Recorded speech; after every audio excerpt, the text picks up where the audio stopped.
The future of the British monarchy lies in the hands of two brothers, Prince William and Prince Harry.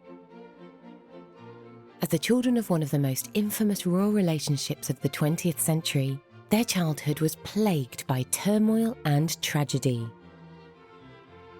Their lives have been played out in the media gaze for better and worse, more than ever before in the history of the monarchy. Determined to continue the legacy of their mother, bridging the gap between monarchy and people with openness and honesty. The relationship between William and Harry is crucial. When Princess Diana died, it was William that put that loving arm around Prince Harry and helped him through the difficult trauma of losing a parent. And I think that brought them even closer together than normal siblings would be. There are only two people who can understand the upbringing that William and Harry have had, and that's William and Harry. They have become endeared to the British public as they remain the most popular members of the royal family. This is their story. Will we see you dancing? I really hope not. I hope so. Not him, not me. I hope we can get a chance to see him dance. It'll be a terrifying sight if we do.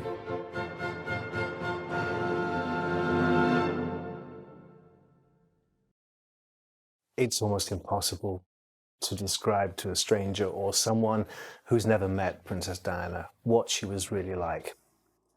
What I usually say is she was as beautiful inside as she was out.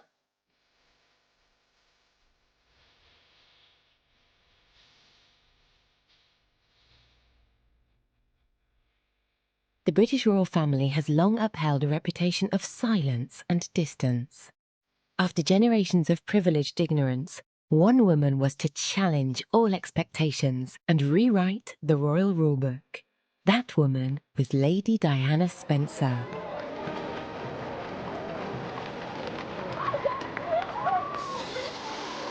Is there any possibility that any announcements of your marriage in the near future? Can you tell me? Can you tell me if there's any possibility? I'm not going to say anything. No. Right, but Prince Charles did give us a hint himself. He said we wouldn't have to wait too long.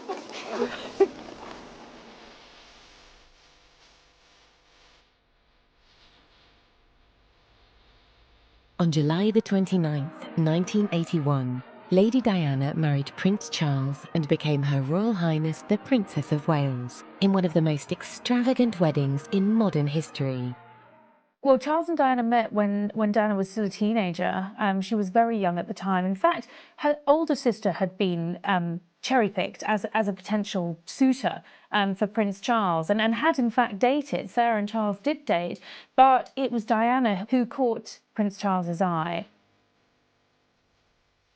Well, I remember thinking what a very jolly and amusing and attractive 16-year-old she was. And having great fun, and bouncy and full of life and everything. And I don't know what you thought of me. Pretty amazing. Well, I think everyone remembers Charles and Diana's wedding as this fairy tale. I think even the Archbishop of Canterbury at the time referred to it as such. Obviously quite 80s heavy when you think about Diana's huge meringue-esque gown and all of the people in attendance, and obviously the romantic venue that was St Paul's Cathedral at the time. And this was an event watched by a global audience of multi-millions, so it was a major, major royal occasion. The fairy tale dress, the golden carriage, the beautiful ceremony at St Paul's, the blushing bride, the proud prince.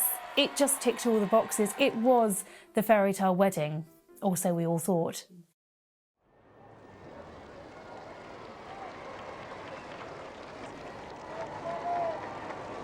Prince William Arthur Philip Louis was born on the 21st of June 1982. 2 years later, on September the 15th, 1984, his brother, Prince Henry Charles Albert David, more commonly known as Prince Harry, was born.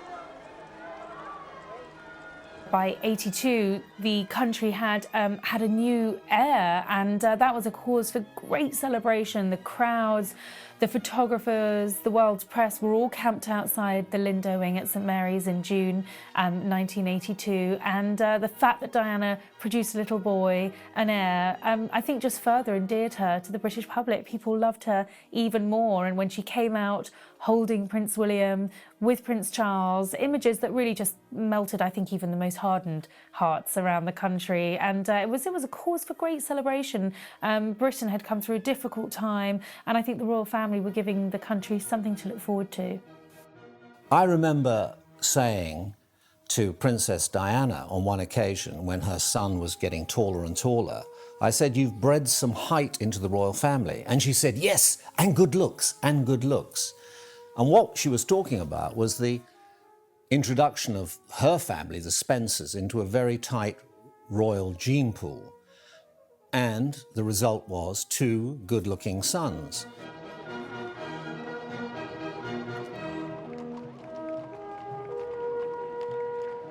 Being a new mother, there were obviously challenges for Diana, but being a new mother and being a member of the royal family and trying to juggle everything within the confines of Kensington Palace, I think really did take their toll. Now, Diana did make the decision to hire a nanny for Prince William. I think she was always paranoid, as both of the boys were growing up, that they might become too close to their nanny. In fact, she fired one of the nannies, a wonderful woman called Barbara Barnes, who both William and Harry doted on, because it was Barbara Barnes who William would run to and jump into bed with in the morning, not Diana. So there was that constant struggle of wanting to be the perfect mother and wanting to be the perfect princess, and I think she found it hard to reconcile those. Remember, she was still very young, much younger than Kate is in this position, and I think far less supported. The dismissal of the royal nanny made it clear that Diana did not want her sons to have the traditionally distant royal upbringing. She wanted to be at the forefront of their lives, choosing their first names, their clothes, their nurseries and schools. She was a mother first and a princess second. The boys were incredibly close to their mother, and it was important to her that they were not brought up inside a bubble of royal privilege. Against established protocol, she took her sons to charity visits, as well as restaurants, theme parks, and local towns and shops. She instilled within them an understanding and respect for the everyday person and those less fortunate. Diana really broke the mould. When it came to parenting, she did things differently. She loved to have fun. She loved to giggle, she loved to play practical jokes, and she loved nothing more than cuddling up with her 2 boys watching TV and watching game shows and soap operas, and the boys were the centre of her world. William, although he looks like his mother, is more like his father. He's studious, he's very careful, he's very respectful, he's duty-bound. Harry, on the other hand, is a hybrid of the Spencers' red hair and the Windsors, but he has his mother's naughty streak. Harry is the fun guy. Harry was always the boy that would take apart the television set. The video recorder, he would have in bits and want then to put it back together again. Harry was always the soldier, William was always the general.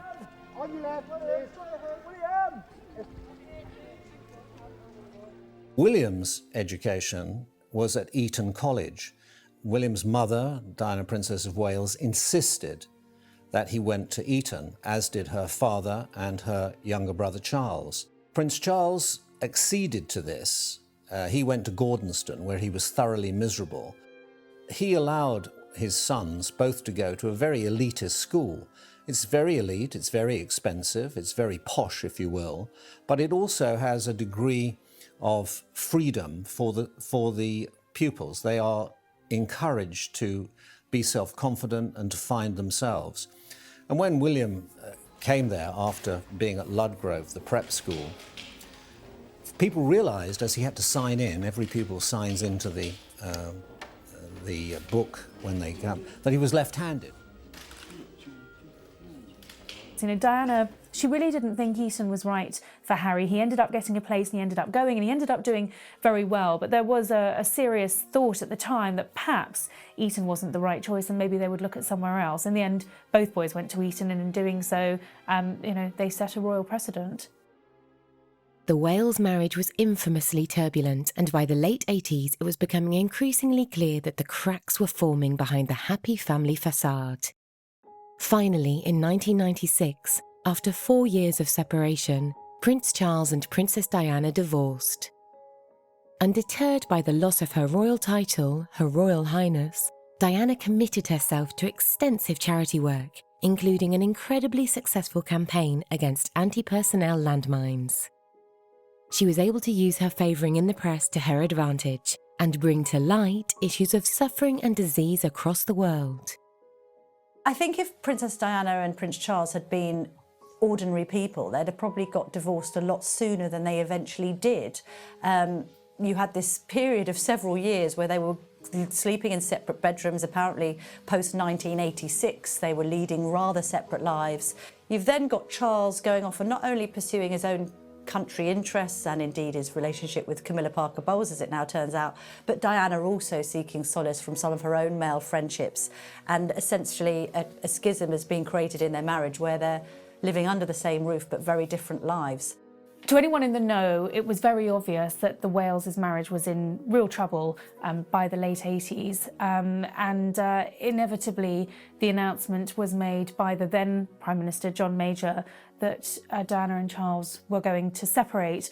Now, Diana knew that this was going to ricochet, and she made sure that the first people who found out that they were going to separate were William and Harry, and she actually made the drive to Ludgrove School herself to go and tell them. And Harry took it very badly, of course, being younger than William. He was incredibly upset.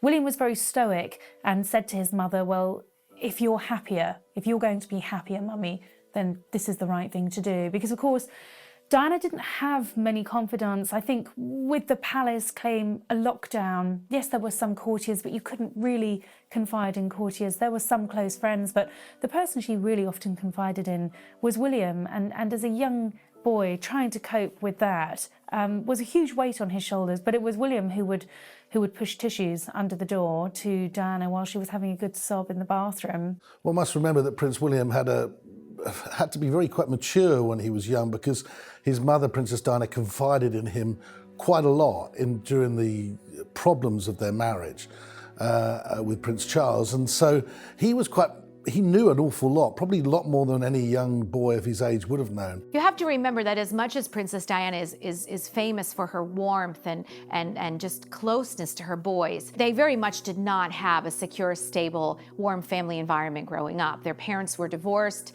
It was very acrimonious for quite a few years. Their father is quite famous for being cold and distant, at points very aloof.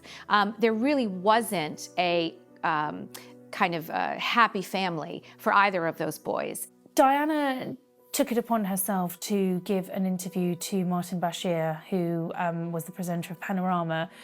Completely unprecedented, a total shock to the royal family and to William and Harry as well. I don't think anyone was prepared for this bombshell of an interview.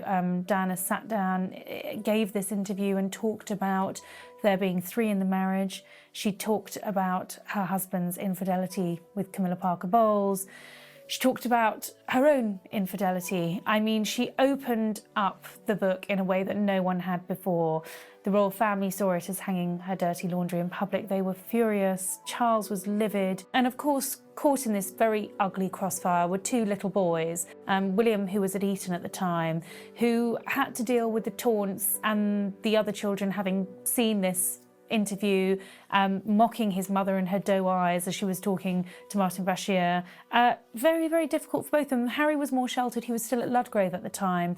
And I remember the headmaster there making sure that newspapers were banned. They were out the way. No one could watch that interview. It was his way of protecting Harry. I think at Eton it was much harder to do that. William was exposed to everything and he called his mother in a fury and a rage. I remember speaking to Simone Simmons, who was one of Diana's closest friends. It was the one time when William turned on his mother, according to Simone, and said that he would never forgive Diana for what she'd done. I've taken the children to all sorts of areas where I'm not sure anyone of that age in this family has been before. And they have a knowledge. They may never use it, but the seed is there, and I hope it will grow. Diana, Princess of Wales, has been seriously injured in a car accident in Paris. Her companion, the Harrods heir Dodi Al Fayed, has been killed. The driver of the princess's car is also understood to be dead. The accident happened at just after midnight in the west of the city near the Alma Bridge. On August the 31st, 1997, Diana, Princess of Wales, was killed in a car accident. The driver of the car lost control at high speed and struck the 13th column of l'Alma Tunnel in Paris. Diana died 4 hours later in hospital from extensive internal injuries. First, I want to pay tribute to Diana myself. She was an exceptional and gifted human being. In good times and bad, she never lost her capacity to smile and laugh, nor to inspire others with her warmth and kindness.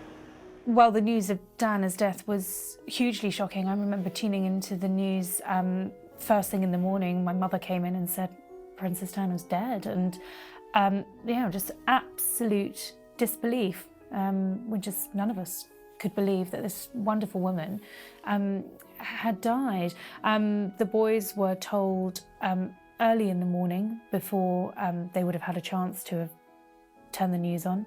It was Charles who broke the news because William and Harry were at Balmoral. The Queen and the Duke of Edinburgh were also in residence, and Charles had received a call from his private secretary very late in the night to say that Diana had been involved in a serious accident in a tunnel in Paris, and that he would be posted, which he duly was, and he was informed that she had died, and so the duty of telling his sons fell to him, and it was a truly awful time for Charles, the realisation that his estranged wife had died, that he was going to have to raise his sons as a sole parent, and in the immediate future, how on earth was he going to break this unimaginably awful, tragic news to his sons? But he did, to William first and to Harry afterwards, and they did that together. William said to Charles, I need to be there when you tell Harry, and he was. You know, I remember the day William and Harry came back to Kensington Palace after their mother died. I remember standing in the hallway and William walked in and shook my hand and asked me if I was all right. I said, I'm fine, thank you. Harry ran down the corridor, flung his arms around me and broke his heart.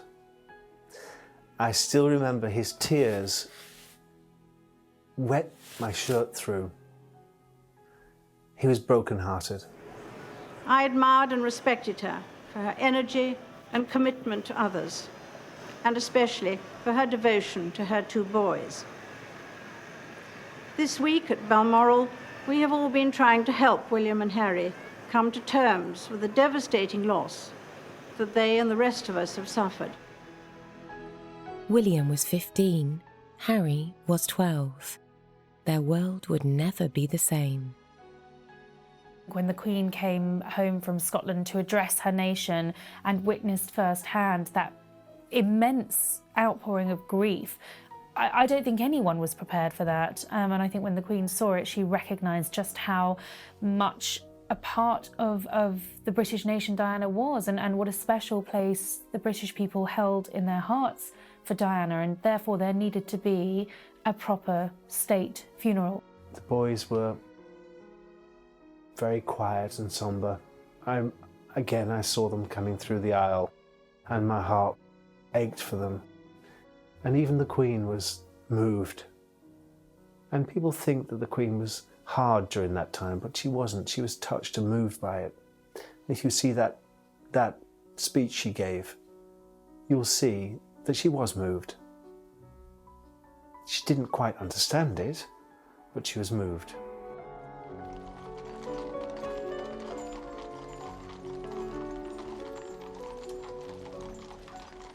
William particularly took a lot of coaxing to walk behind his mother's coffin. It was something he didn't feel that he was going to be able to do. And it was in fact the Duke of Edinburgh who at the last minute said, you must do it because you'll regret it if you don't. And if you do it, I'll do it, because the Duke of Edinburgh was never due to walk behind the coffin. So to give the boys strength, Philip did it, and it was an amazing thing for him to do as a grandfather. But I think certainly, without a doubt, for the boys, the hardest public duty, because it was so public for them, that they would ever have had to have carried out. And they were both so young, and the enormity of what had happened, the grief that they were coping with, I'm sure hadn't settled in by that point. But I think hearts broke around the world. People watched that funeral all over the globe when they saw the coffin passing and that little envelope on the top with a wreath of flowers with the word mummy, which had been handwritten by Harry. Although you had this global superstar's funeral, which the world was watching because she was this iconic figure, at the same time you were reminded that day with those two very small boys walking behind her coffin that actually this was somebody's mother, and it almost felt intrusive, grossly intrusive, to be following those boys on that path, in that cortege really. And I think equally we have to reflect that those princes have been changed immeasurably by their mother's death. Thank you very much. Thank you.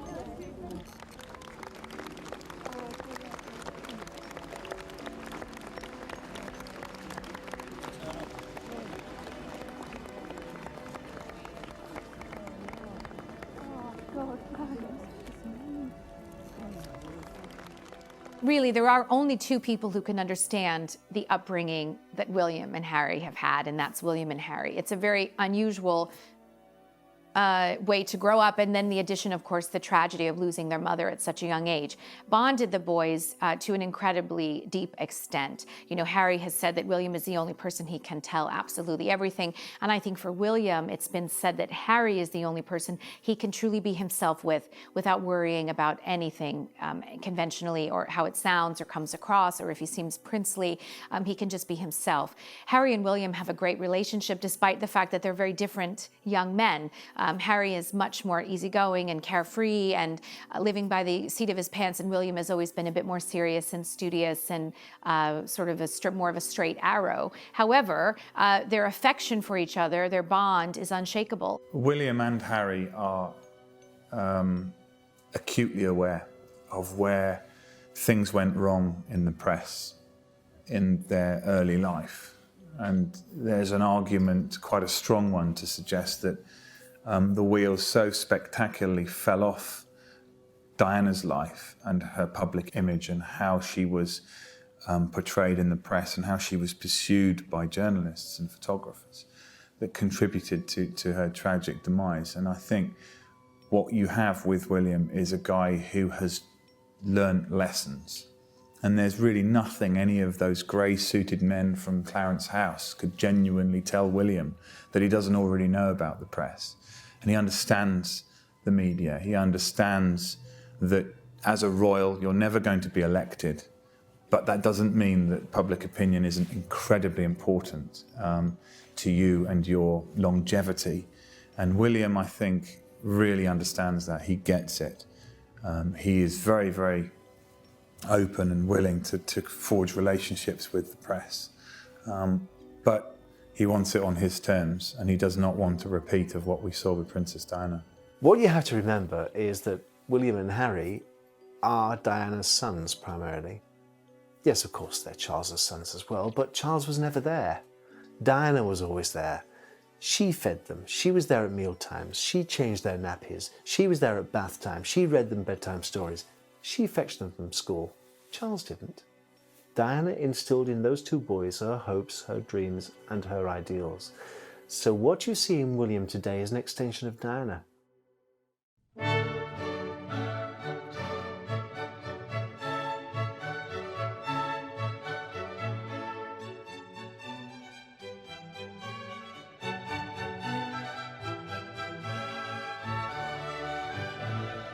Neither he nor his brother could say that they were great academic shakes. They weren't. Princess Diana said famously, "I'm as thick as two short planks." And Prince Charles is probably educated beyond his intelligence. He has a lot to say about a lot of things, but he could not be said to be an intellectual, though he has aspirations that way. After completing his A-levels, William spent a gap year overseas. He took part in British Army training exercises in Belize, visited Africa, and spent 10 weeks teaching children in Chile. Basically, I wanted to do something constructive in my gap year rather than, I could do quite a lot of work, but I thought this was a bit more of a way of trying to help people out and meet a whole range of other different people from different countries, and at the same time helping people in remote areas of Chile.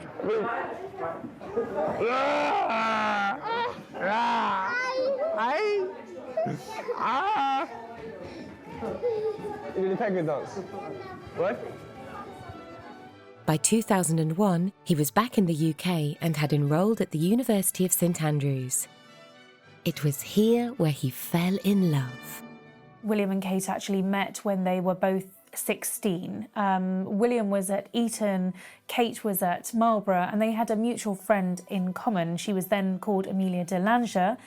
She's now known as Amelia Patterson, and she is, of course, Prince George's godmother, and she introduced the two of them. So there was a meeting many years before they actually met at St Andrews, but of course it was at St Andrews where that friendship, because it was initially a friendship, flourished. William and Kate were at the same halls of residence at St Salvador's. They were on the same course in the same year. I mean, some people say, wasn't that just too much of a coincidence? But it was how things worked out, and they spent the first year as undergraduates really getting to know each other.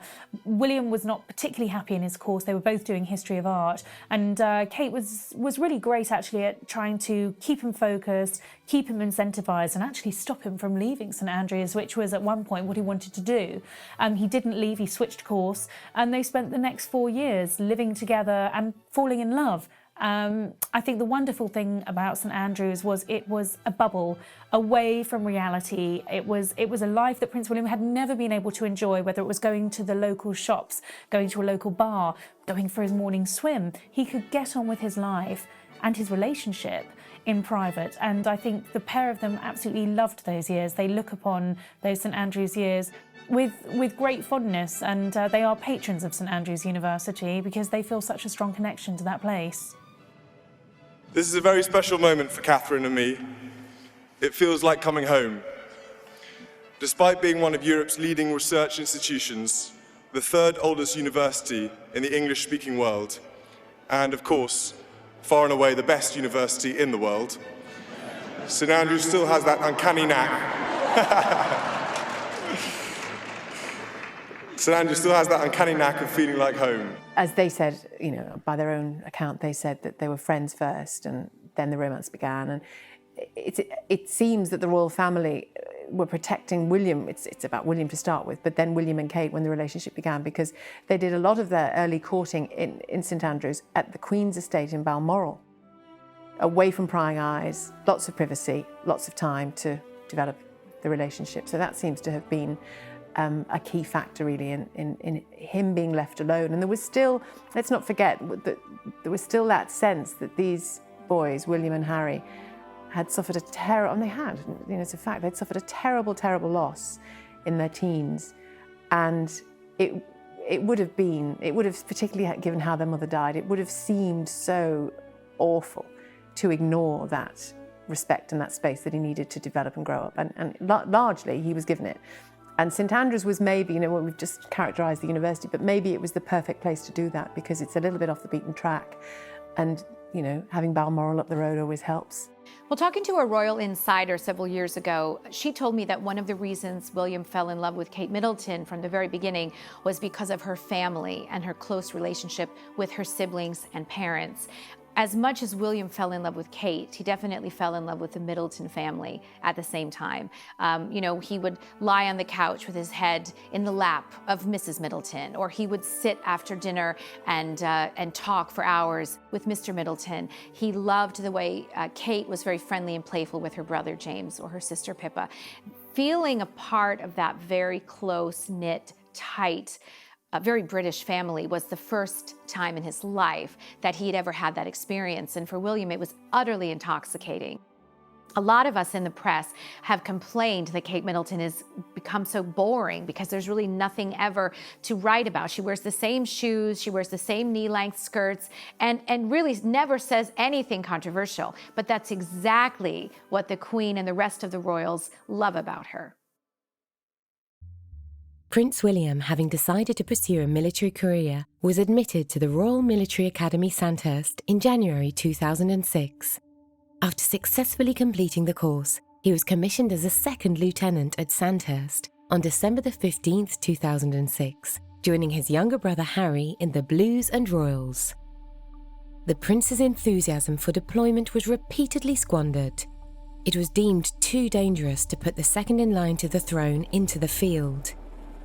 In 2008, it was announced that William would transfer to the RAF in order to fulfill the active role he desired without being deployed into combat. I think nothing ever prepares you that well for what you're going to see and some of the incidences. When you're working with a team, you help each other out and you talk about it, and you get through it that way. And so it's very important to talk about it. Prince Harry's military experience was fraught with security concerns. He joined Sandhurst in 2005, and in 2006 it was announced that he was to be deployed to Iraq the following year. This led to a fierce public debate.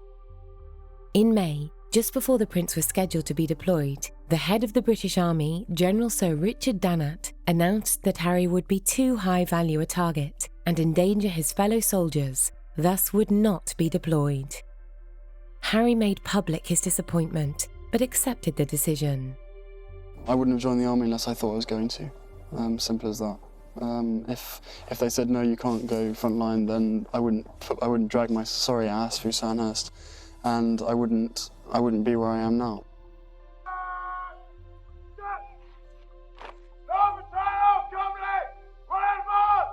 In February 2008, the British Ministry of Defence revealed that Harry had been secretly deployed to Helmand Province in Afghanistan.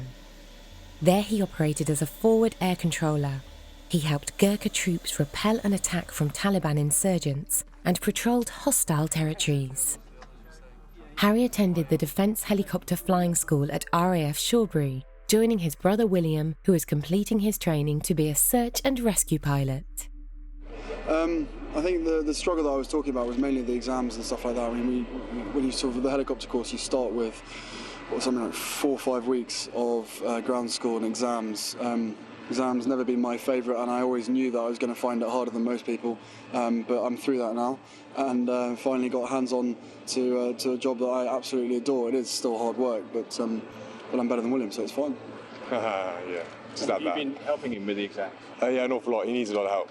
It's the RAF way, so you have to help the army out quite a lot. I mean, does it come down to sort of mental maths tests? Or? Yeah, a bit of that, a few trick questions, try and catch them out. 7 8s? Yeah, exactly, lots of that. But Harry, seriously, is this fundamentally and crucially about getting back to the front line? It is. I've always had a love for helicopters. I've always wanted to be a pilot, mainly of helicopters more than fixed wing, even though I'm slightly under the impression that fixed wing is probably easier than helicopters, especially as these things aren't designed to fly. But I'm really enjoying it, and as everyone knows, it is my easiest way of getting back onto the front line, and maybe safer, maybe not safer, I don't know. But there's a bit of pressure from certain places, which I'm sure you're aware of the reasons why I'm allowed to go back, and if I do go back, then apparently I can't do the same job as I had, so I'm looking somewhere different and more of a challenge to try and become a helicopter pilot. So was it made pretty clear to you after the last time in Afghanistan that it would be your first and last time, that it was too risky for you to go back as a soldier? More the fact that I think the media had said that they would never keep their mouths shut if I went and did the same job, so I'd have to do something different if I wanted to go, yes. But you are hopeful, confident and passionate that you do get back by this means, that you get back to the front line? Massively so, unless they stop flying helicopters out in Afghanistan soon, which hopefully they won't do. But, as I said, I love flying helicopters, or I'm loving flying helicopters at the moment. I just hope that I can be better than the best. That's what I always strive to be spot on. But, as I said, to get out to Afghanistan again would be fantastic, and my best chance is to be a helicopter, is to do it from a helicopter. And you got off the ground yet? Sorry? You got off the ground yet? I've just got off the ground, yeah. Oh, okay. Thank you. Thanks for asking. I've known those two boys, William and Harry, since they were born. I used to change their nappies. They used to call me Uncle Paul. I've always been there, and I've watched them grow. I'm very proud of them. They're lovely boys. But the public must know William, although he looks like his mother, is more like his father. He's studious, he's very careful, he's very respectful, he's duty-bound. Harry, on the other hand, is a hybrid of the Spencers' red hair and the Windsors, but he has his mother's naughty streak. Harry is the fun guy.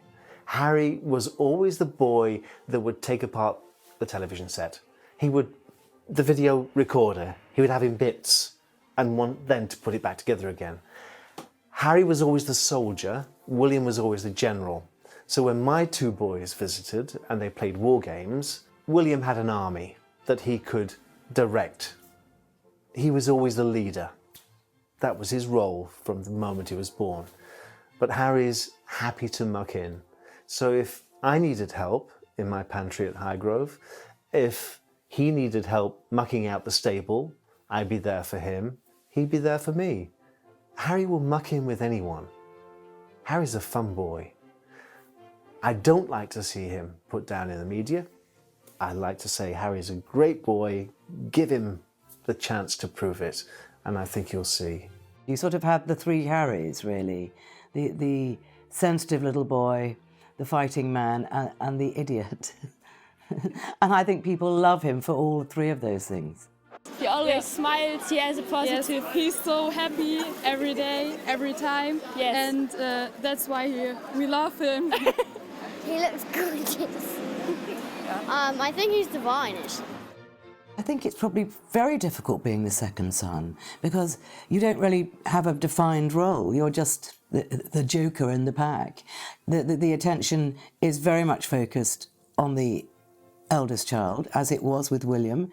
I mean, Diana made a very conscious effort not to allow that to happen, but of course it did. Harry became important by, being this big character, being this brave boy. So I think it does affect these kids. I mean, when you look at Princess Margaret, she never found the happiness she should have done. She was always completely in the shadow of her elder sister because her elder sister was Queen.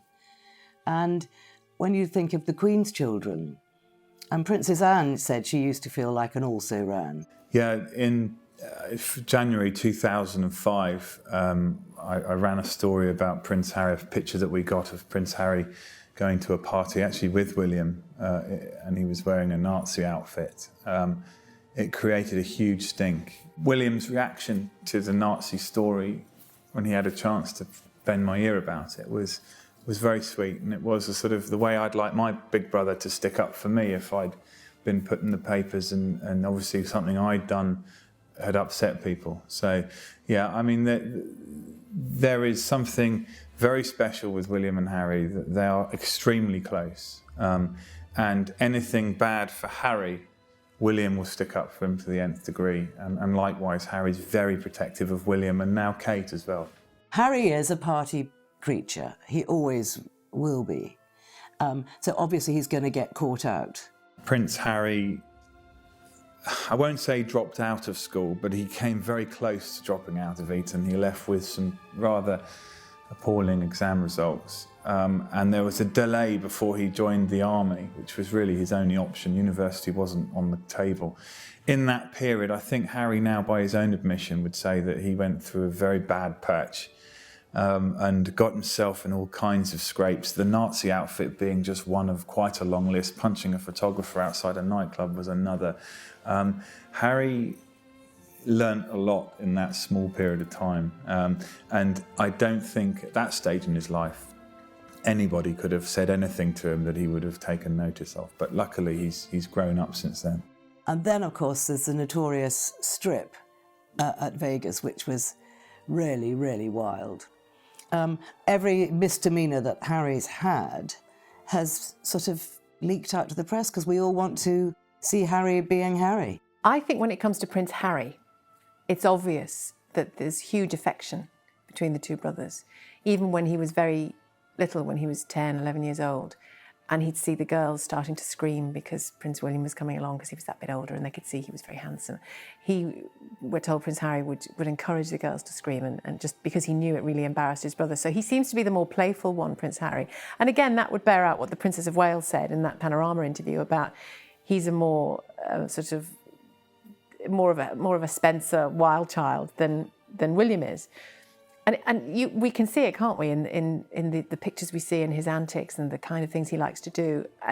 But I also get the impression from the times we've seen the two together talking to one another and about one another and about that, because they've spoken about their closeness as brothers, that you get the feeling that Prince William, for all his understanding of the seriousness of his role in the future, you get the feeling that he makes it very clear that he needs his brother and he values that more perhaps childlike, fun element that's in his life, which I think is a fantastic testament to both their parents. But I just think it's a really, because whatever the Diana story is, whatever happened, it's just so sad that a really young mother didn't see her sons grow up.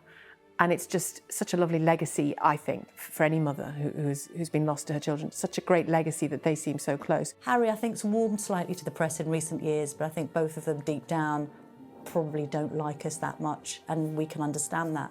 Well, Harry and Kate have a very warm, affectionate relationship. You know, Harry grew up without a sister and without a mother to a great degree, and Kate gives him a feminine perspective and a feminine touch that he really was lacking, I think, growing up. And it's really nice for him to have that kind of family member. They're very close, and in fact, it's been widely reported that Kate has been involved in, let's say, helping Harry select suitable young women and advising him about some of his choices.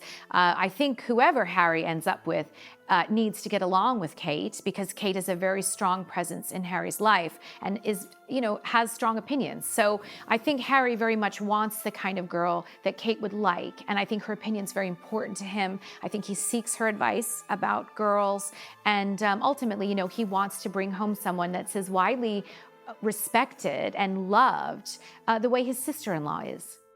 The more family and children that William and Kate have, and the more sort of mumsy she gets, the more people are going to want naughty Harry. So I don't see any respite for him, I really don't. I think people are going to want more of Harry because he's still the bachelor prince. From 2005 to 2010, Harry was seeing Zimbabwean national Chelsea Davy. In 2012, he dated Cressida Bonus for 2 years. Chelsea and Cressida have both loved him very much, and they both probably felt differently about it, but neither of them fancied that kind of life. In 2016, it was reported that Prince Harry was seeing American Suits star Meghan Markle. In 2017, they remained together, and sources close to the prince say Harry is the happiest he's been in years. In April 2005, William took the decision to take Kate Middleton, his new girlfriend as she was then, on the skiing holiday with her father and with Prince Charles in Klosters in Switzerland.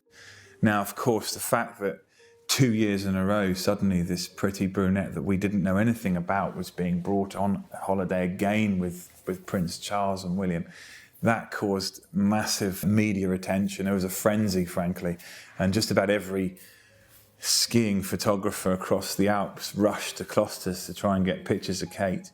On that holiday, I met up with William and Kate and Harry in a nightclub in Klosters quite late at night, but we had a long chat, and William wanted to know, quite bizarrely really, I thought it would be obvious, but he wanted to know why all of a sudden there was just this enormous media storm around his little skiing holiday in the Alps.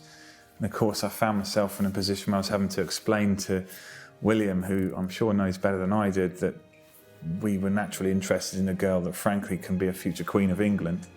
And I think he understood it, but I think he wanted me to tell him.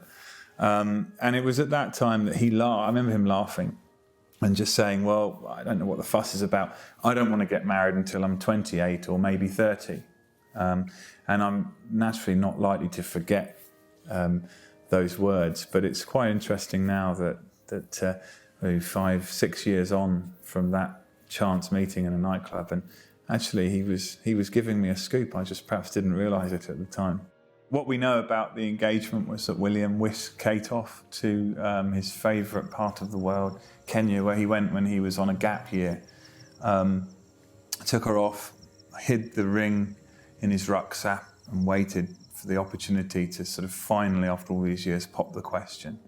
Now, Kate subsequently said that she wasn't expecting it. If that's true, then I'd really question Kate's, I don't know what planet she's been living on, but that was the most eagerly anticipated moment, surely in royal history for the last sort of 30 years.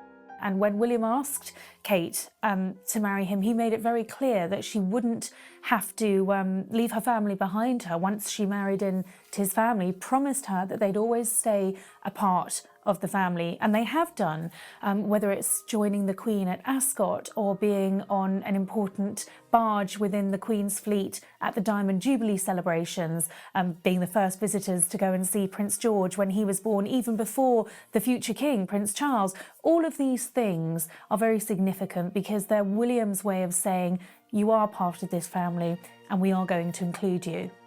A genuine, open, quite gentle. She seemed like quite a gentle person, actually, and seemed to be pleased to be there, which I think has got to be the absolutely central thing, that if you're going to take on a job like that, you have to try and like it. I think were Diana here, I think she would approve of Kate Middleton. She might feel slightly like some mothers do, oh dear, I don't want to lose my son to any woman, you know. But I think she would approve. She would see in Kate Middleton some admirable qualities, and she'd feel that her son would be safe with her. I'm sure of that.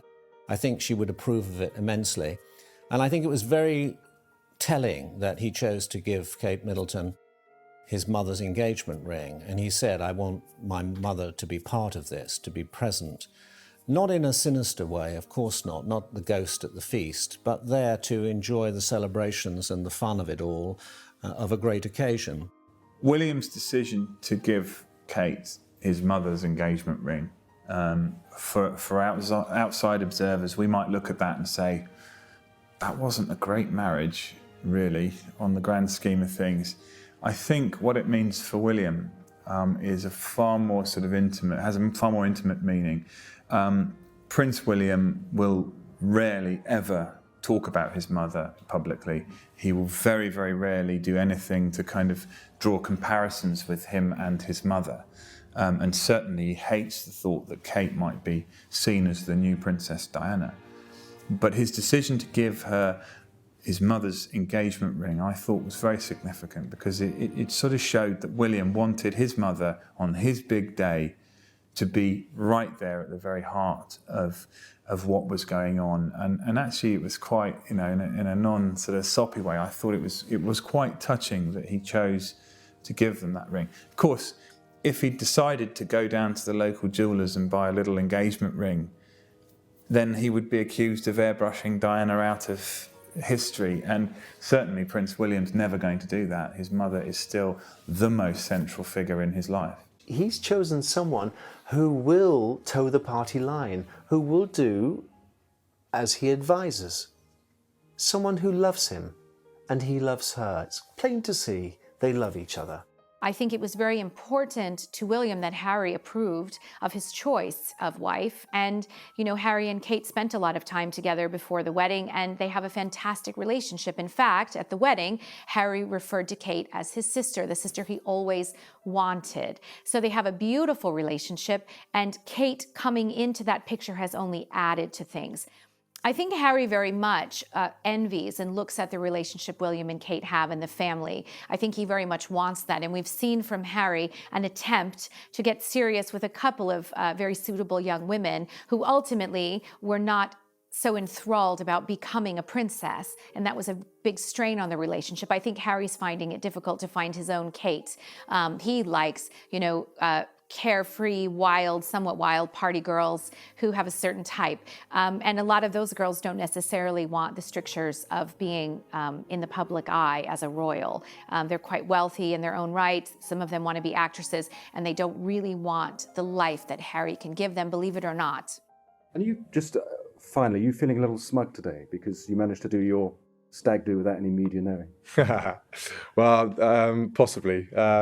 It's quite good news always to Fox the media, but it was a military operation, and my brother and I are very proud of how it went. I thought you would be, but now that you've done it, can you give us a hint of what you did? Oh no, Peter, you know I can't do that. I'm being tapped on the shoulder, but did you have a sore head at the end of it? Again, no, you're not getting anything out of me on that, Peter. Not a chance. Just one last question. I know Mick's going to strangle me at the end of it, but just could you give me a sense? You know, it's just under a month to go. Is there any aspect to the wedding that's sort of giving you sleepless nights? The whole thing. How's that? No, I was telling everyone I did the rehearsals the other day, and my knee started tapping quite nervously. So it's quite a daunting prospect, but very exciting, and I'm thoroughly looking forward to it. But there's still a lot of planning to be done in the last 4 weeks. On April 29th, 2011, an audience of 2 billion people tuned into the royal wedding. The service was intimate, with a significance placed on the importance of keeping the Middleton family close to the couple. It was a modern royal wedding for a modern generation and set the tone for the kind of royal family and the kind of king and queen William and Kate will be. The Middleton family are paying for some of the wedding, and the costs are going to be split between the Middleton family, the royal family, and the state costs will only cover transport and security issues. So all of the rest is being paid for by the royal family and the Middletons themselves. On the day, as I said, the ceremony begins at 11. After that, there is a reception hosted by the Queen at Buckingham Palace. Because it's Prince William, it will inevitably be a mixture of private and state guests. So that will be, hence the Queen being the hostess of that one. And then later there's a dinner and dance that Prince Charles is hosting again at Buckingham Palace. But we do know that the costs are going to be split those 3 ways between the Middletons, the royals and the state. And again, there are comparisons not just with 1981, when that was the case as well, that they, you know, it was a time of austerity in the 80s, and in the Queen and Prince Philip's wedding, same again, 1947, you know, there was a sense that they couldn't have too showy a wedding because people were, you know, still living on rations. And it's interesting that there is that sort of thread between the three weddings. And it was straight away, actually, or really quickly after the engagement, it was announced that Kate and William were very keen to find a balance between, you know, a joyful celebration and sometimes lavish, everybody throws money at their wedding, and, you know, bearing in mind the economic times that we're in. I mean, the fact that she's arriving in a car, for example, and not arriving in the state carriage and all of that. She'll leave in the state carriage, but she won't arrive in it. That again says, I think it says, this is different, this is modern, we're young, and bits of it we're doing our way.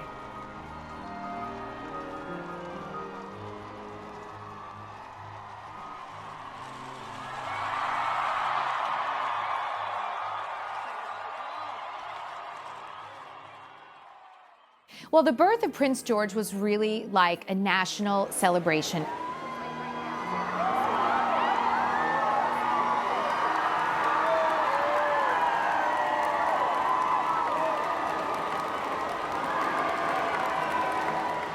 Oh, we've done that already. Good. Well, actually, I've covered the royal family for 25 years, and the excitement around the birth of Prince George has surpassed most of the things that I'd covered, actually, even the royal weddings. And it was a huge bun fight, if you like, outside the Lindo wing of the St Mary's Hospital, Paddington. There were hundreds of journalists there, as well as camera crews and members of the public. I am going to become on again for the second time, hopefully. So, yeah, it's very exciting news. I can't wait to see my brother suffer more. And with any luck, if it's a girl, then he'll suffer even greater. I think I'd love to see him try and cope with that. Just 2 years after the birth of Prince George, on May the 5th, 2015, Princess Charlotte was born and became the 4th in line to the throne. Well, I think when it was announced that they'd had a little girl, it was a great cause of national celebration. Of course, a little sister for Prince George, the daughter that Prince William had always wanted, the granddaughter that Charles had always wanted, but actually, historically, a really important little girl because she will hold her place in the lineage of succession. The antiquated male primogeniture laws were outcast just before Prince George's birth, in case he had been a little girl. Now, had those laws not been changed and had the couple or the couple to go on and have another child that may be a boy, well, Charlotte would have lost her place in succession. With the laws being changed, she will hold on to that position. She is the fourth in line to the throne, and no little boy born hereafter will take that place away from her. So she is historically very, very important. Well, the Middletons are very actively involved in the lives of William and Kate and baby George. In fact, they moved in to the home with William and Kate for several months prior to the birth of the new baby, just to kind of oversee the housekeeping staff, make sure things were running smoothly, prepare Kate's favorite smoothies, whatever it was. They wanted to fill in the gaps for Kate as she prepared to become a mom for the second time and looking after a very busy toddler, albeit with a lot of help. It has been somewhat interesting to note that Prince Charles and Camilla have been less involved with the Kate-William family, and it has been a matter of some controversy. There were quite a few royal reports from insiders saying that Charles was unhappy and felt he was being shut out a bit in the life of Prince George, and that Carol Middleton and her husband Michael had kind of taken over, usurped his position within the family. And there have been quite a few rumors that Charles and Camilla felt a bit slighted and would like to be more actively involved in the young family's life. Having said that, I think it's been, demonstrated again and again the kind of parent and family that William wants, and he's certainly going to be getting a lot more help and inspiration from the Middleton family than he is from his own father, perhaps. That's not to say that Charles won't be involved or have a part to play in Prince William's life, but I don't think he's going to be modeling Father of the Year anytime soon. Well, they managed to score quite a hat-trick with Princess Charlotte's name. Charlotte, obviously the feminine form of Charles, but I think more importantly, just a name that they absolutely loved. But Elizabeth and Diana, well, hugely important names. Elizabeth, a great tribute to the Queen, and Diana, which I think was probably the most surprising of all the three names. I think there was a lot of speculation. Would they include Diana? I think many people felt that they probably wouldn't because it would be too much of a millstone around this child's neck. But actually by including it as the third name, the tribute was there, the sentiment was there, but no one really knows anyone's third name, if you're lucky enough indeed to have a third name. So it's there, but it's not too prominent. So I think it was a perfect choice, and it's a very beautiful name. Well, recently, William kind of cemented his role as an ambassador for Britain with his trip to the Far East. When he went to China and Japan, he was greeted the way a president or prime minister would have been greeted, by meeting with the heads of state of both countries. In fact, he had a very nice conversation with the prime minister of Japan, as well as the governor of Tokyo. When Prince William went over there, he very much went to support British commerce, industry, and trade, as well as some of his own charitable causes. He actually spoke out against poaching when he was in China in support of one of the charities that he supports. What was interesting about the whole experience is that William is really emerging into his own right as a spokesman for Great Britain, and he is stepping out from behind his father and his grandmother's very long shadow as an individual who's representative of this great country. Kate will do her own thing. She will establish herself in her own way, and I think she will be a queen consort for the modern age. I think we're going to see a British royal family that is scaled down to some extent. I think some of the stuffiness and starch will be taken out of it. I think that there will be immensely good leaders in this particular context, and I think they will blow a breath of fresh air through the rather stuffy corridors of Buckingham Palace, and I think they will do extraordinarily well.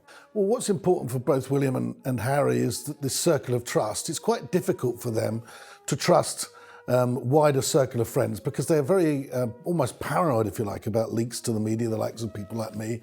They don't like their private life out on the front pages. They realise that part of their life has to be played out almost in the theatre of public opinion. but they don't like that. So the relationship between William and Harry is crucial.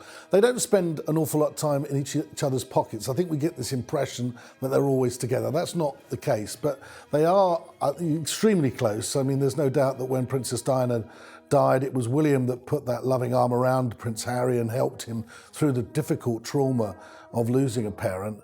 And I think that brought them even closer together than normal siblings would be. But yeah, I mean, there's no doubt they're extremely close. He loves popping round to the house at Kensington Palace. He loves spending time with Prince George, but they're not together all the time. I think the media get this impression that they're almost all living together because that's the way it appears in public. It's quite incredible to believe that it's nearly 2 decades since Diana passed. I think what's so amazing is how William and Kate, to her credit, have been determined to continue her legacy, and Prince Harry as well. Let's not forget all the amazing charity work that he's done. Prince Harry said when he was 18 that he promised he would continue the legacy of his mother's work, and he's done that through the incredible work he does in Africa.